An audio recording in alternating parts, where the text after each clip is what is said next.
morning or good afternoon. Providing an update on murder that occurred last night. But before I start with that murder, of course, it was back on June 25th that Tyrese Lor Scoota Watson was killed, and we're continuing that investigation. And what I can report to you today, we're making progress, but we certainly haven't made the progress that we would like, which is an arrest in that case, among others. But we're making progress in that investigation. And you okay, Paul? Yeah, I'm good. And we're making progress in the investigation. And what we can tell you is that that incident appears to have been a retaliatory incident related to a violent crime that had occurred earlier. Now, it does not appear that Lor Scoota was actually the person who committed the violent act earlier. It appears that he might have been associated with the person who committed a violent act, and for whatever reason, the people who were involved in this violent activity decided to take out their murder on him. And that's how we're looking at this point in time, and those details could change. But as our investigation continues to unfold, again, what we know at this point is this is that back and forth violence that we've talked about often, where a violent act occurs and somebody from one crew goes after the next crew, and it's literally a tennis match of violence. And it's very disturbing. It puts people in danger. It puts people who associate with some of the violent offenders in danger. So we're looking at that case, and we're going to continue to ask the public to call in tips, text in tips, videos, streams of social media feeds, or what have you. And that number, again, is 443-902-4824. You can text your tips to homicidetips@baltimorepolice.org. And, of course, you can always call Metro Crime Stoppers.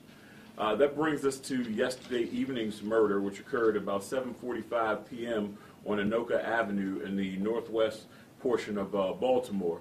We responded to the scene of a male who had been shot and his upper body. That male was transported to a local hospital where he was pronounced deceased. We've since identified him as Trayvon Lee, and we've also identified him as Lor Scoota's manager. Now, the obvious question that everyone wants to know is, are these two incidents related? Of course, that's something that we're looking into, but we do not have the answer to that question right now today. But clearly, when you have two victims of murder within a week or two's time, that's something that's absolutely concerning. That's something that certainly points to the possibility of being related. And we believe that this group of people, again, everyone knows who they are.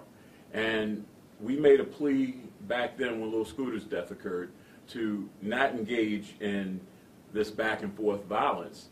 But clearly, something's going on, and we need the citizens' help. We need the people who are in the game, quite honestly. We need their help to end this violence because, again, somebody's waiting to do something to someone else. And the only way we're going to put an end to this is all of us working together. So, once again, with this case as well, 410-396-2100, that's our homicide unit where you can call in a tip. 443-902-4824. That's the text line where you can text in a tip. Again, you can text in a picture. You can text in videos.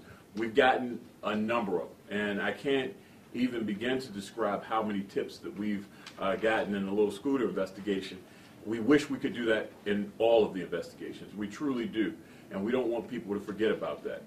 We advertise BPD case files every other week where we highlight cases of unsolved murders.